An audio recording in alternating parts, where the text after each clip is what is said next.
नमस्कार मित्रांनो, मी हेमंत. मित्रांनो, अंतराळात अनेक गोष्टी आहेत. अंतराळ अमर्याद आहे. आपल्याला माहिती नाही की आपल्याला किती माहिती आहे. ही सुद्धा कल्पना आपण करू शकत नाही, कारण अंतराळाचा पसाराच इतका मोठा आहे की आपल्याला काय आणि किती माहिती आहे याची सुद्धा कल्पना आपण करू शकत नाही. पण अंतराळात आता बऱ्याच बहुतांश देशांच्या या सरकारी यंत्रणा आहेत ज्या अंतराळाविषयी कार्य करत असतात, संशोधन प्रामुख्याने करत असतात. भारताचं इस्रो आहे, अमेरिकेचं नासा आहे. या संस्था अंतराळ संशोधन कार्यात काम करत असतात. सरकारतर्फे सरकारी यंत्रणा आहे त्या. एक अंतराळातील अतिशय विलक्षण घटना काल घडली. घडलं असं की अमेरिकेतीलच एलन मस्क याची स्पेसएक्स ही एक प्रायव्हेट अंतराळ संशोधन म्हणायचं की नाही याला हा प्रश्न आहे. पण अंतराळात काम करणारी ही प्रायव्हेट कंपनी आहे. नासा ही अमेरिकेची अधिकृत प्रशासकीय संस्था आहे, पण स्पेसएक्स ही प्रायव्हेट आहे. या प्रायव्हेट संस्थेद्वारे एलन मस्क हा अंतराळात त्याचे फेमस फाल्कन 9 रॉकेट हे सगळे सोडत असतो. जानेवारी 2025 मध्ये याच स्पेसएक्स कंपनीचं फाल्कन 9 हे रॉकेट जपान आणि अमेरिकेचे चंद्रावरती कृत्रिम उपग्रह घेऊन गेला. हे उपग्रह पृथ्वीच्या कक्षेतून बाहेर निघून चंद्राच्या कक्षेत प्रवेश करून यशस्वीरित्या ज्या कामासाठी या फाल्कन रॉकेटला पाठवलं होतं त्या रॉकेटने हे काम यशस्वीरित्या पूर्ण केल्यानंतर हे रॉकेट आता स्पेसएक्स कंपनीच्या या फाल्कन रॉकेटचं एक वैशिष्ट्य आहे मित्रांनो, की हे रॉकेट अंतराळापर्यंत जाऊन पृथ्वीवर जसंच्या तसं परत येऊ शकतं आणि या रॉकेटचा पुन्हा वापर केला जाऊ शकतो. हे रॉकेट पहिल्यांदाच एलन मस्कच्या स्पेसएक्स कंपनीने बनवलेले आहेत. त्याचे यशस्वी प्रयोग सुद्धा बऱ्याच वेळेस झालेले आहेत. अंतराळापर्यंत जाऊन हे रॉकेट जसंच्या तसं उलट्या दिशेने प्रवास करत पृथ्वीवरती येतं आणि जिथनं लॉन्च केलंय बरोबर तिथे येऊन उभं राहतं. यावेळेस या रॉकेटला परत येता आलं नाही.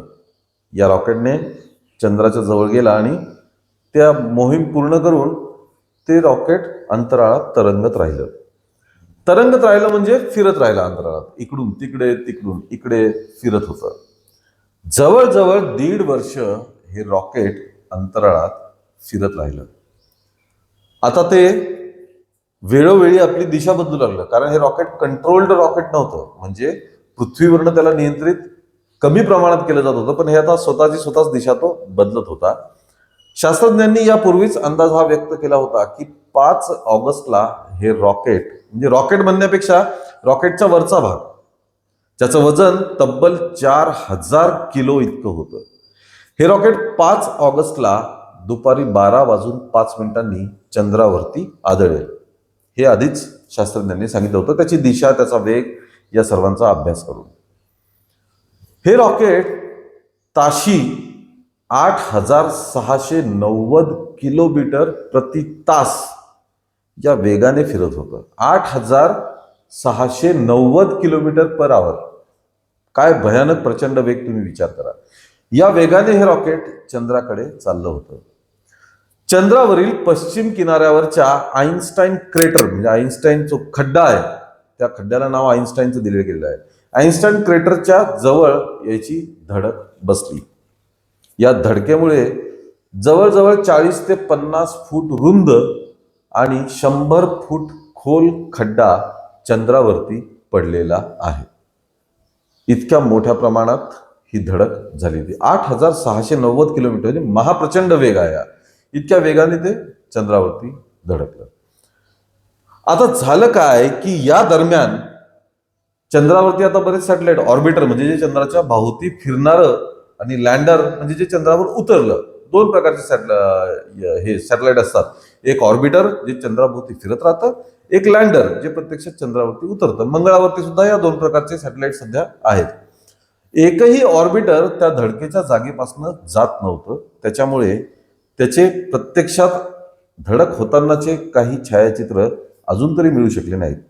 पृथ्वीवरच्या ज्या पॉवरफुल टेलिस्कोप आहेत त्यांनी या धडकेचं चित्रण केलं असेलच. छायाचित्र म्हणा, व्हिडिओ फुटेज म्हणा त्याचं, किंवा छायाचित्रांना जोडून मग पुन्हा व्हिडिओ बनवला जाऊ शकतो. या प्रकारचं चित्रण झालेलं असणारच आहे. सध्या तरी अजून ते बाहेर आलेलं नाही, एकच कुठली तरी क्लिप बाहेर आलेली आहे. भविष्यात ते नक्कीच बाहेर येतील आणि आपल्या सगळ्यांना ते बघायला मिळेल. नव्हतं त्याच्यामुळे लाईव्ह जवळून म्हणजे ऑर्बिटरनी चंद्राच्या भोवती फिरणाऱ्या एखाद्या सॅटेलाइटनी त्याचं चित्रण करता आलं नाही. पण लवकरच दक्षिण कोरिया आणि अमेरिकेचे 2 ऑर्बिटर या धडक झालेल्या भागाच्या वरनं जाणार आहेत. तेव्हा ते त्या धडक झालेल्या ठिकाणाचे छायाचित्र काढेल आणि मग आपल्याला एक्झॅक्टली कळेल, जवळून त्याचे छायाचित्र मिळतील आणि आपल्याला समजेल की किती खोल आणि किती मोठा खड्डा चंद्रावरती या यानामुळं पडलेला आहे. शास्त्रज्ञांच्या मते या धडकेमुळे प्रचंड मोठे धुळीचे ढग निर्माण झाले असतील. हे धुळीचे ढग जवळजवळ 100 किलोमीटर वरपर्यंत उचलल्या गेले असतील. 100 किलोमीटर उंचीचे धुळीचे ढग या धडकेने निर्माण झाले असतील असं शास्त्रज्ञांचं मत आहे.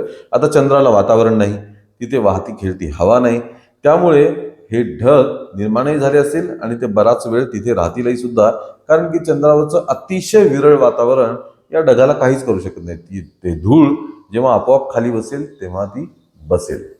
तर आता आईन्स्टाईन क्रेटर जवळ नवीन एक क्रेटर म्हणजेच खड्डा निर्माण झालेला आहे या धडकेमुळे. पण या धडकेचा पृथ्वीवरती काही परिणाम होणार का, तर सध्या तरी तशी शक्यता कुठल्याही शास्त्रज्ञांनी सांगितली नाहीये की या धडकेचा पृथ्वीवर काही परिणाम होऊ शकतो का.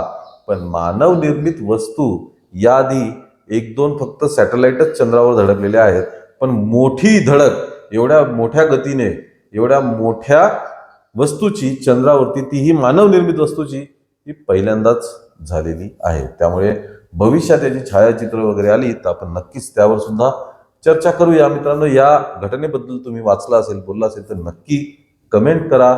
या व्हिडिओला लाईक आणि शेअर करा आणि आमच्या चॅनलला ताबडतोब सबस्क्राईब करा. धन्यवाद.